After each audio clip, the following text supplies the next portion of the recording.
Mind എന്ന് പറയുന്നത് ഒരിക്കലും ബോധമല്ല.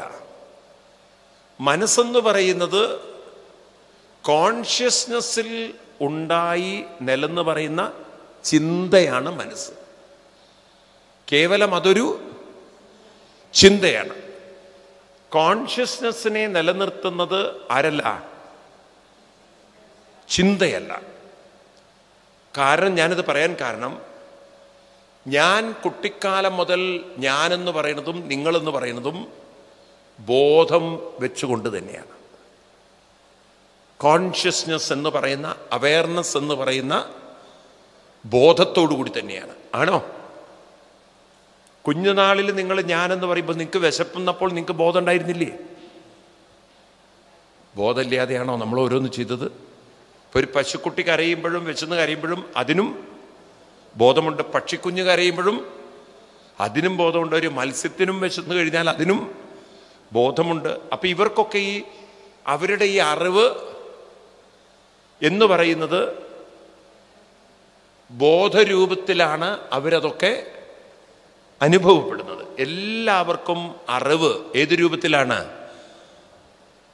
ബോധരൂപത്തിലാണ്. വളരെ ശ്രദ്ധിക്കണേ, അറിവ് എന്ന ശബ്ദത്തിൻ്റെ അർത്ഥം തന്നെ ബോധം എന്നാണ്. അറിവ് എന്ന ശബ്ദത്തിൻ്റെ അർത്ഥം, ഇപ്പം ഞാൻ ഉണ്ട് എന്നൊരറിവ് എനിക്കുണ്ട്, ഞാനിവിടെ ഉണ്ട്. ഇപ്പം നിങ്ങളുണ്ട് എന്നുള്ള അറിവുണ്ടോ നിങ്ങൾക്ക്?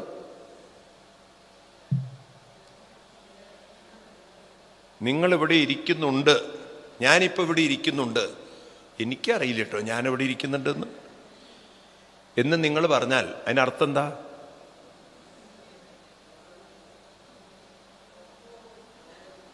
നിങ്ങൾ ആരെങ്കിലും പറയോ എനിക്ക് ജീവനുണ്ട് എന്നുള്ളതൊരു ബോധമില്ല ഇപ്പം എന്ന്?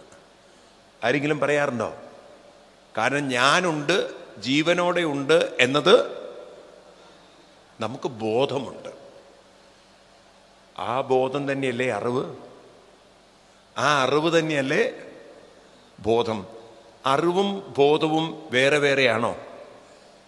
ഞാനുണ്ട് എന്ന അറിവും ഞാനിവിടെ ഉണ്ട് എന്നെനിക്ക് ബോധമുണ്ട് എന്നതും വേറെ വേറെയാണോ? പറയൂ. അല്ല, ബോധം തന്നെയാണ് അറിവ്, അറിവ് തന്നെയാണ് ബോധം. അപ്പം മനസ്സിനും അപ്പുറത്തൊരു അറിവുണ്ട്. ഈ അറിവിലാണ് ആരുണർന്നു വരുന്നത്? മനസ്സുണർന്നു വന്ന് ഞാനെന്ന ചിന്തയും അഭിമാനവും, പിന്നെ എൻ്റെ വിചാരങ്ങളൊക്കെ കടന്നു വരുമ്പോൾ പിന്നെ നിങ്ങൾ അറിയുന്നതെല്ലാം നിങ്ങളുടെ ചിന്ത വെച്ചുകൊണ്ടാണ്. ഇതെൻ്റെ സാധനമാണ്, ഇതെനിക്ക് ചെയ്യേണ്ട കാര്യമാണ്, ഇതെനിക്ക് പഠിക്കേണ്ട കാര്യമാണ്. ഇങ്ങനെ നമ്മൾ ചിന്ത ഉപയോഗിച്ച് പലതും പഠിച്ച് ഗ്രഹിക്കുമ്പോൾ വാസ്തവത്തിൽ ഇതെല്ലാം മനസ്സിലാക്കാൻ നമുക്ക് സാധിക്കുന്നത്, നമ്മൾ പറയുന്നു ബുദ്ധി, മനസ്സെന്നൊക്കെ പറയുന്നു, ഇതൊക്കെ ഗ്രഹിച്ച് നമുക്ക് മനസ്സിലാക്കാൻ പറ്റുന്നതും ഇതെല്ലാം കൃത്യമായി നമുക്ക് ഓർമ്മിപ്പിച്ചു തരുന്നതും ഒക്കെ ആ ചിന്തകൾ അവിടെ സ്റ്റോർഡ് ആയതുകൊണ്ടാണല്ലോ ഓർക്കാൻ പറ്റുന്നത്. മെമ്മറിയിൽ അത് കിടക്കുന്നത് കൊണ്ടല്ലേ ഇത് നമുക്ക് കിട്ടുന്നത്. എൻ്റെ ഓർമ്മയിൽ ഇല്ല എന്ന് പറഞ്ഞു കഴിഞ്ഞാൽ എൻ്റെ ശ്രദ്ധയിൽ ഇപ്പത് ഇല്ല, അത് സ്റ്റോർഡ് ആയിട്ടില്ല. ഇതൊക്കെ എവിടെയാണ് കിടക്കുന്നത്? എവിടെയാണ്? ഏതുള്ളത് കൊണ്ടാണ് നമുക്കിതൊക്കെ ഗ്രഹിക്കാൻ പറ്റുന്നത്? നിങ്ങൾക്ക് മനസ്സിലാവുന്നില്ല. സാധാരണ നമ്മൾ പറയും ബുദ്ധി വേണം, ബുദ്ധി കൊണ്ട് മനസ്സിലാക്കണം എന്നൊക്കെ. ഇതൊക്കെ ഗ്രഹിക്കാൻ ഒരാൾക്ക് സാധിക്കുന്നതിന് കാരണം ബോധമുള്ളത് കൊണ്ടാണ്. അപ്പൊ ഇത് ശരിക്കും ഗ്രഹിക്കുന്നത് ആരാ? ബോധം കൊണ്ടാണ്. ബുദ്ധി പോലും ഗ്രഹിച്ചിരിക്കുന്നത് ആരാണ്? ബോധത്തിലാണ്. അപ്പം നമുക്ക് മനസ്സിനും പിന്നിൽ ഒരു അനന്തമായ കഴിവുള്ള ബോധമുണ്ട്. ശ്രദ്ധിക്കുക നിങ്ങൾ, ഇന്ന് ആളുകളേറെ തെറ്റിദ്ധരിച്ച് ഉപയോഗിക്കുന്ന വാക്കാണ് ബുദ്ധി എന്നുള്ളൊരു വാക്ക്. നിനക്ക് ബുദ്ധി ഉണ്ടോ എന്നാ ചോദിക്കുക. ഈ ബുദ്ധി എന്ന് പറയുന്നതും ഒരു ചിന്തയാണ്, ഡിസിഷൻ. എനിക്ക് അറിയാം എന്നുള്ളൊരു വ്യക്തത, എനിക്ക് ഗ്രാസ്പ് ചെയ്യാൻ പറ്റുന്നുണ്ട് എന്നുള്ളൊരു കഴിവ്, ഇതെല്ലാം അവരുടെ ഒരു ചിന്ത തന്നെയാണ്. ബുദ്ധിയും ഒരു ചിന്തയാണ്. ചിന്തകൾ എവിടെ നിൽക്കുന്നു എന്നുള്ളതാണ് നമ്മളെ തെറ്റിദ്ധരിപ്പിച്ചിരിക്കുന്നത്. ചിന്തകളൊക്കെ ഞാൻ പറഞ്ഞു, ബ്രെയിനിന്റെ ഉള്ളിലുള്ള രാസപ്രവർത്തനത്തിലല്ല. കാരണം ചിന്തകൾക്കൊരു പരിമിതി ഇല്ല. അതുകൊണ്ട് ശരീരത്തിൻ്റെ ഒരു കൊച്ചവയവത്തിൽ ഒതുങ്ങി നിൽക്കുന്നതല്ല നമ്മുടെ ബോധവും ചിന്തയും ഒന്നും. മനസ്സിലാവുണ്ടല്ലോ? അതിന് സംവദിക്കാൻ അല്ലെങ്കിൽ പ്രവർത്തിക്കാനുള്ളൊരു ഉപകരണം മാത്രമാണ്. ഇതിപ്പോ കറണ്ട് വയറിന്റെ ഭാഗമാണെന്ന് പറയുന്ന പോലെയാണ്. കറണ്ടും വയറും തമ്മിൽ യാതൊരു ബന്ധമില്ല. പക്ഷെ വയറിന് വേണമെങ്കിൽ കറണ്ടിനെ ഒരു ദിക്കിൽ നിന്നും മറ്റൊരു ദിക്കിലേക്ക് എത്തിക്കാൻ സാധിക്കുന്ന ഒരു ഉപാധിയായി തീരാം എന്ന് പറ്റുന്നത് പോലെ, മനസ്സിലായില്ലേ? കണ്ണാടിക്ക് നമ്മുടെ രൂപത്തെ റിഫ്ലക്റ്റ് ചെയ്യാൻ പറ്റും. രൂപവും കണ്ണാടിയിട്ട് യാതൊരു ബന്ധവുമില്ല. ഇതുപോലെ ചിന്തകളെ റിഫ്ലക്റ്റ് ചെയ്യാൻ പറ്റുന്നൊരു ഉപാധി മാത്രമാണ് ഈ ബ്രെയിൻ എന്ന് പറയുന്ന സാധനം. അപ്പൊ നമുക്ക് ബുദ്ധി എന്നൊക്കെ പറയുന്നത് ചിന്തകളാണ്. ഈ ചിന്തകൾ മുഴുവൻ നിൽക്കുന്നതിന് കാരണം അറിവാണ്. അറിവിലാണ് വികാരങ്ങൾ, അറിവിലാണ് ബുദ്ധി, ചിന്തകൾ, അറിവിലാണ് ഓർമ്മകൾ. എല്ലാം നിലനിർത്തുന്നത് അറിവിലാണ്. മനുഷ്യൻ ഇത് മനസ്സിലാക്കാതെ പോയി. എന്താണെന്നറിയോ? ചിന്തയെ അവൻ അറിവായിട്ടെടുത്തു. അഹങ്കരിക്കുകയാണ്. എൻ്റെ അറിവ്, എൻ്റെ കഴിവ്. എന്നാൽ ഒരു ജനിച്ചു വരുമ്പം മുതൽക്കുള്ള അറിവ് അവൻ്റെ ബുദ്ധി കൊണ്ട് നേടിയതല്ലത്. അതവൻ്റെ ബോധം തന്നെയായിരുന്നു. അവന് വിശപ്പറിഞ്ഞത് ബോധമുള്ളത് കൊണ്ടാണ്. സകല ജീവജാലങ്ങൾക്കും വിശപ്പും ദാഹവും വികാരങ്ങളും അറിയുന്നത് ബോധമുള്ളത് കൊണ്ടാണെങ്കിൽ, എനിക്ക് ഉണർന്നു വരാനും ഉണർന്നു വന്നതിന് ശേഷം പലതും ശ്രദ്ധിക്കാനും പഠിക്കാനും ഒക്കെ പറ്റുന്നത് ബോധമുള്ളത് കൊണ്ടാണെങ്കിൽ, ഞാനെല്ലാം അറിയുന്നതും ഓർക്കുന്നതും ബോധത്തിലാണ്. എൻ്റെ മനസ്സും ബുദ്ധിയും പോലും നിൽക്കുന്നത്, ഉറക്കെ പറയൂ, ബോധത്തിലാണ്. അപ്പൊ ഒന്ന് ആലോചിച്ച് നോക്കുക. ഒരു അനന്തമായ ബോധത്തിലാണ്, അറിവിലാണ് നാം പലതും അറിയുന്നതും അനുഭവിക്കുന്നതും. നമ്മുടെ അറിവും അനുഭവവും അനന്തതയുള്ള ഒരു അറിവിലാണ്, ഒരു ബോധത്തിലാണ്. മനസ്സറിയുന്നതെല്ലാം ചെറിയ കാര്യങ്ങളാണ്. ആ മനസ്സിനെ പോലും അറിയുന്ന ബോധം അത് അനന്തമാണ്. ഒരു അനന്തതയിലാണ് ബാക്കിയുള്ളതെല്ലാം നിൽക്കുന്നത്. ഞാൻ പറയുന്നത് ശ്രദ്ധിച്ചാലേ നിങ്ങൾക്ക് മനസ്സിലാവുള്ളൂ. നമ്മൾ ആ തലത്തിൽ ജീവിതത്തെ കാണുന്നില്ല. നമ്മളെപ്പോഴും എൻ്റെ പ്രശ്നം, എൻ്റെ ദുഃഖം എന്ന് പറയുമ്പോൾ, എനിക്ക് പ്രശ്നമുണ്ടെന്ന് എനിക്ക് എങ്ങനെ അറിഞ്ഞു? എങ്ങനെ അറിഞ്ഞു എനിക്ക് പ്രശ്നമുണ്ടെന്ന്? ബോധമുള്ളത് കൊണ്ടാണെങ്കിൽ നിങ്ങളുടെ മനസ്സും നിങ്ങളുടെ പ്രശ്നങ്ങളും നിൽക്കുന്നത് നിങ്ങളുടെ ബോധമണ്ഡലത്തിലാണ്, നിങ്ങളുടെ അറിവിലാണെങ്കിൽ, ഈ ബോധമണ്ഡലത്തെ നിങ്ങൾക്ക് സാധനാനുഷ്ഠാനങ്ങളിലൂടെ പ്രയോജനപ്പെടുത്തിയാൽ നിങ്ങൾക്ക് നിങ്ങളുടെ ഏത് ദുഃഖ ദുരിതത്തിൽ നിന്നും പുറത്തു കടക്കാൻ സാധിക്കുമെങ്കിൽ, നിങ്ങളെ പുറത്തു കടത്തുന്ന അറിവല്ലേ വലിയ അറിവ്? നാം മനസ്സിലാക്കിയിരിക്കുന്ന ചെറിയ കാര്യങ്ങളാണോ വലുതെന്ന് കരുതുന്നത്? അപ്പം ഇന്ന് മനുഷ്യൻ ദുരിതം അനുഭവിക്കുന്നതിന് കാരണം തൻ്റെ ചിന്തകൾക്കപ്പുറത്ത് ആ ചിന്തകളെപ്പോലും അറിയുന്ന വലിയൊരു അറിവുണ്ട്, ബോധമുണ്ടെന്നവൻ അറിയുന്നില്ല. അതുകൊണ്ട് ഈ ശ്ലോകം ശരിക്ക് പരിശീലിക്കണം. ഇനി നമുക്കൊന്നുകൂടി വായിക്കാം, അപ്പം നിങ്ങൾക്ക് മനസ്സിലാവും. അർക്കന്നലാതി വെളിവൊക്കെ ഗ്രഹിക്കുമൊരു കണ്ണിന്നു കണ്ണു മനമാകുന്ന കണ്ണതിന് കണ്ണായിരുന്ന പൊരുൾ താനെന്നുറയ്ക്കുമളവ് ആനന്ദമെന്തു ഹരി നാരായണായ നമ. അപ്പം എന്താ മനസ്സിലാക്കേണ്ടത്? അർക്കന്നലാദി, ഇത് സൂര്യൻ, ഇത് ചന്ദ്രൻ എന്നൊക്കെ ഗ്രഹിക്കുന്നത് കണ്ണുകൊണ്ടാണ്. കണ്ണിലൂടെ മനസ്സും ബുദ്ധിയുമാണ്. ഇത് സൂര്യനാണ്, ഇത് തെങ്ങാണ്, ഇത് വാഴയാണ്, ഇത് ഇന്ന വ്യക്തിയാണ്, ഇന്ന ആളാണ് എന്നൊക്കെ നമ്മൾ ഗ്രഹിക്കുന്നത് നമ്മുടെ കണ്ണും നമ്മുടെ മനസ്സും ബുദ്ധിയും ഒക്കെ വെച്ചുകൊണ്ടാണ്. എന്നാൽ ഇതൊക്കെ ഒന്നുകൂടി അങ്ങോട്ട് ആഴത്തിലേക്ക് പോകണം. ഇത് ഇവരൊക്കെയാണെന്നുള്ള അറിവ് എൻ്റെ മനസ്സിന് എനിക്ക് ആരാണ് ഈ അറിവ് തന്നത്? ഈ അറിവ് ഞാൻ ഉണ്ടാക്കിയതാണോ? ഈ അറിവ് എൻ്റെ ശരീരം ഉണ്ടാക്കിയതാണോ? ജനിച്ചു വരുമ്പോൾ തന്നെ എനിക്ക് ഈ അറിവുണ്ടെങ്കിൽ എൻ്റെ മനസ്സിനെ പോലും എനിക്കിത് അറിയാമെന്നൊരു അറിവ്, എനിക്ക് ഇവരെയൊക്കെ അറിയാമെന്നുള്ളൊരു അറിവ്, നമ്മൾ അതിലേക്ക് പോകുന്നില്ലേ? നമുക്കിവരെ അറിയാം. പക്ഷെ ഇവരെ അറിയാമെന്ന് നിങ്ങൾക്ക് എങ്ങനെ മനസ്സിലായി? എനിക്ക് ബോധമുള്ളത് കൊണ്ടാണ് എനിക്കിവരെയൊക്കെ അറിയാൻ പറ്റും. അപ്പം ആ മനസ്സിനും അപ്പുറത്തേക്ക് കടക്കാൻ നമുക്ക് സാധിക്കുന്ന ഒരു പരിശീലനം നമ്മുടെ ഉള്ളിൽ ഉണ്ടായാൽ, അതാ ഞാൻ പറഞ്ഞ ധ്യാനം വളരെ കൃത്യനിഷ്ഠമായി നിങ്ങൾ പരിശീലിക്കുമ്പോൾ, നിങ്ങളുടെ മനസ്സിനെ നിങ്ങൾ ഏതെങ്കിലും ഒരു മന്ത്രത്തിൽ ഏകാഗ്രമാക്കാൻ പരിശീലിക്കുമ്പോൾ നിങ്ങൾക്ക് മനസ്സിലായി, നിങ്ങൾക്ക് ഈ മനസ്സിനെ ഏകാഗ്രമാക്കാനുള്ള അറിവ് എവിടുന്നാ കിട്ടിയത്? എവിടുന്നാ ഈ അറിവ് വരുന്നത്? ഈ കഴിവ് എവിടുന്നാ വരുന്നത്? ബോധമുള്ളത് കൊണ്ടാണ്.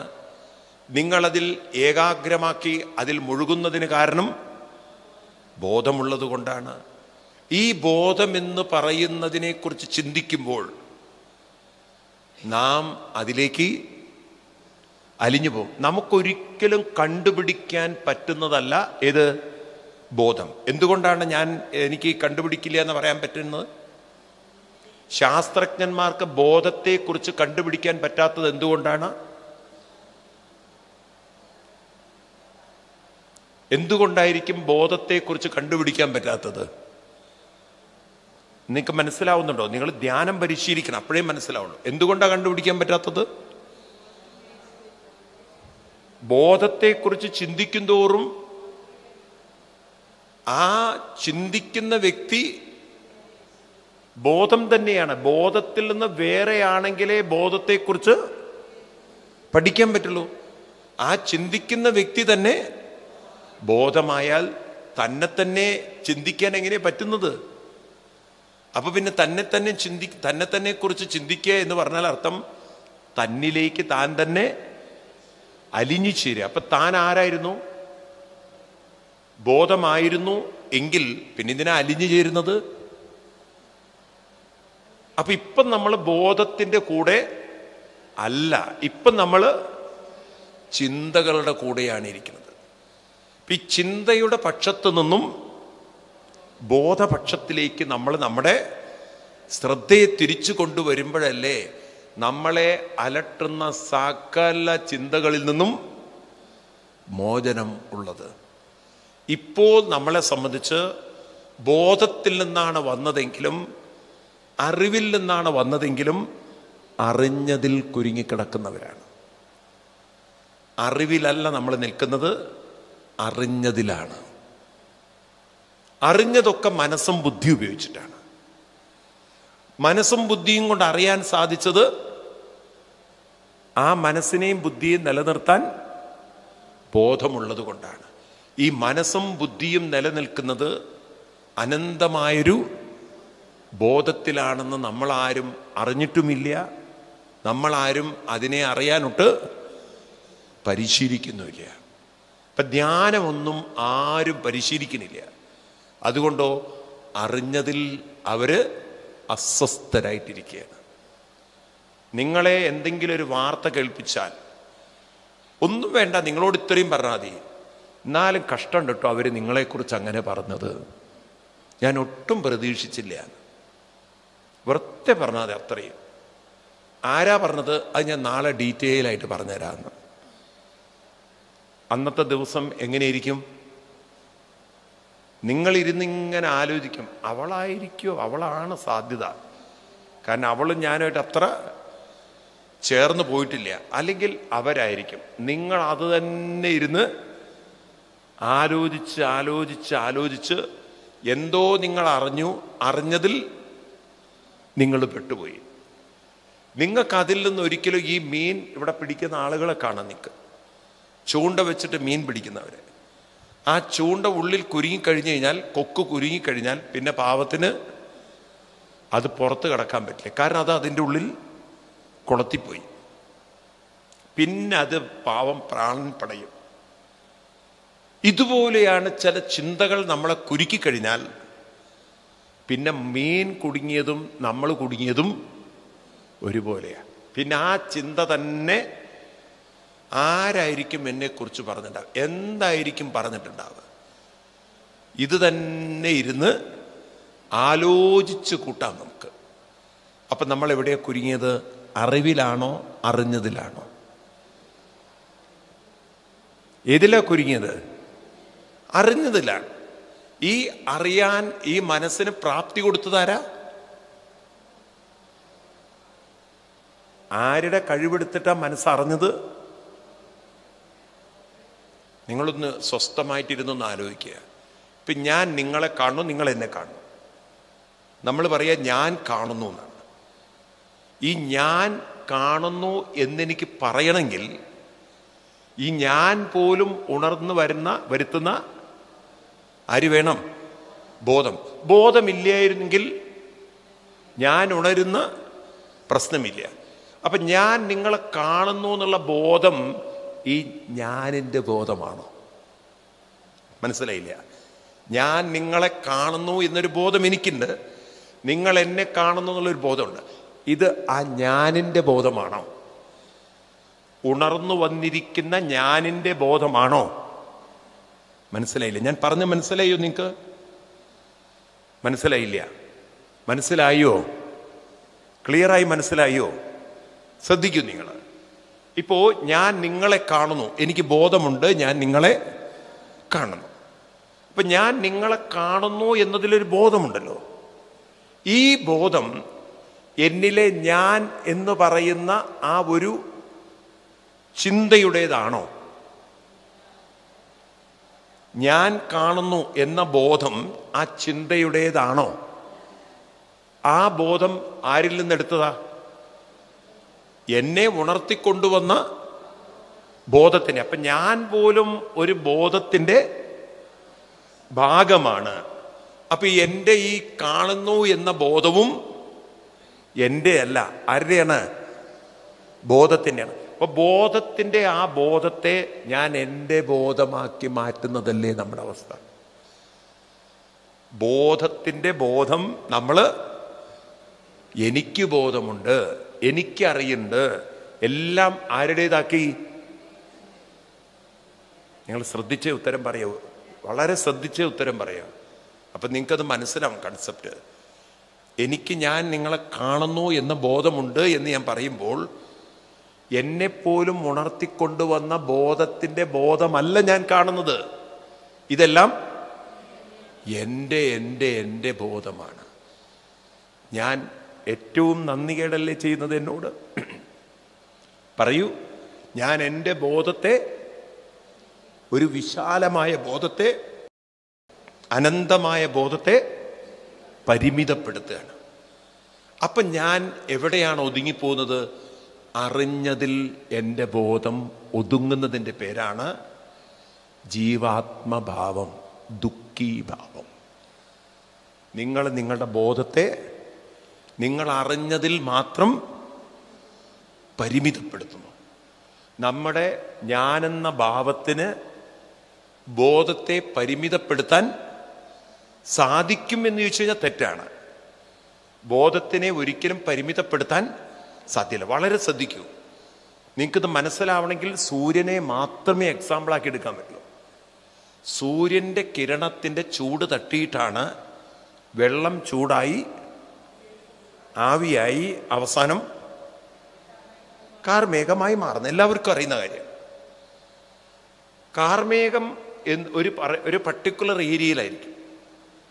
ആകാശത്തിൽ എല്ലായിടത്തും ഒരേപോലെ കാർമേഘം ഉണ്ടാവണമെന്നില്ല. ഇനി ഇവിടെ കാർമേഘം അങ്ങനെ മൂടിക്കിടക്കുന്ന സമയത്ത് നമ്മൾ പറയും സൂര്യനെ കാണുന്നില്ല, ഇന്ന് സൂര്യനെ നമുക്ക് കാണാൻ പറ്റുന്നില്ല. കാരണം കാർമേഘം കൊണ്ട് സൂര്യൻ മറഞ്ഞിരിക്കുകയാണ്.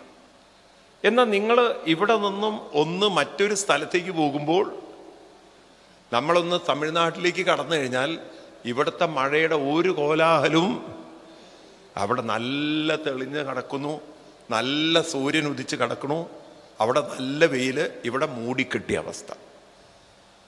സൂര്യൻ്റെ വെളിച്ചത്തെ പരിമിതപ്പെടുത്താൻ, സൂര്യനെ മറയ്ക്കാൻ കാർമേഘത്തിന് പറ്റുമോ? പറയൂ. ഇതുപോലെ അനന്തമായൊരു സൂര്യൻ്റെ പ്രകാശത്തെ ഒരു പരിമിതമായ കാർമേഘം മറയ്ക്കുന്നത് പോലെയാണ് അനന്തമായ ബോധത്തെ ഞാനെന്നൊരു ചിന്ത അറിഞ്ഞതിൽ മാത്രം കുരുങ്ങിക്കിടന്ന് മറയ്ക്കുന്നത്. അറിഞ്ഞതിൽ നിന്നും അറിവിലേക്ക് മാറണം. അറിഞ്ഞതിൽ നിന്നും, പറയൂ, ശ്രദ്ധിക്കൂ. നിങ്ങൾക്ക് ഈ പറയുന്ന 2 വാക്കുകൾ മനസ്സിൽ ഓർത്തു വയ്ക്കണം. അപ്പം ഞാൻ പറയുന്നത് ക്ലിയറാവും. ഇപ്പം എനിക്ക് ഒരു വിഷമം വന്നു, എന്നെ വല്ലാതെ വിഷമിപ്പിച്ച ഒരു കാര്യം. ഈ വിഷമം ഉള്ളപ്പോൾ ഞാൻ പറയും എന്നെ വല്ലാത്തൊരു വിഷമം അലട്ടുന്നു. അപ്പം എന്നെ വിഷമം അലട്ടുന്നു എന്നത് എനിക്ക് അനുഭവമുണ്ട്, എനിക്കറിയാം, എനിക്ക് നല്ല അനുഭവമുണ്ട്. കാരണം അനുഭവം ഉള്ളത് കൊണ്ടാണല്ലോ ഞാൻ വിഷമിക്കുന്നത്. ഈ അനുഭവം വാസ്തവത്തിൽ ഞാൻ അറിഞ്ഞതാണ്. എന്തുകൊണ്ടാണ് അറിഞ്ഞതെന്ന് ഞാൻ പറയാൻ കാരണം വെച്ചാൽ, ഇതിനു മുമ്പ് എനിക്ക് വിഷമമുണ്ടായിരുന്നില്ല. പിന്നീടാണ് എനിക്ക് എൻ്റെ തന്നെ അവസ്ഥ ഞാൻ എടുത്തു നോക്കുകയാണെങ്കിൽ, ഞാൻ ജനിച്ച അന്ന് മുതൽ വിഷമമുള്ളൊരു വ്യക്തിയല്ല. ഈ വിഷമമൊക്കെ പല കാലങ്ങളായിട്ട് എൻ്റെ ഉള്ളിൽ രൂപപ്പെട്ടു. അപ്പം ഞാൻ പലതും അറിഞ്ഞതിൽ നിന്നും ഉണ്ടായതാണ്. ശ്രദ്ധിച്ചല്ലേ നിങ്ങൾ? പലതും ഞാൻ അറിഞ്ഞതിൽ നിന്നും ഉണ്ടായതാണ് എന്ത്? എൻ്റെ വിഷമം. ഞാൻ പലതും എന്നെക്കുറിച്ചോ പലതിനെക്കുറിച്ചും അറിഞ്ഞതിൽ ഉണ്ടായി രൂപപ്പെട്ടതാണ് എന്ത്? ഒരു വിഷമം എന്ന് പറയുന്നത്. ഈ അറിയാൻ എനിക്ക് സാധിച്ചതിന് കാരണം ഇതെല്ലാം അറിയാനുള്ള ഒരു അറിവാകുന്നൊരു ബോധമുള്ളത് കൊണ്ടാണ്. ബോധം അറിവാണ്, ബാക്കിയെല്ലാം അറിഞ്ഞതാണ്. അറിവിനെ വിട്ട് അറിഞ്ഞതിൽ പരിമിതപ്പെടുന്നതാണ് ദുരിതം എന്ന് പറയുന്നത്.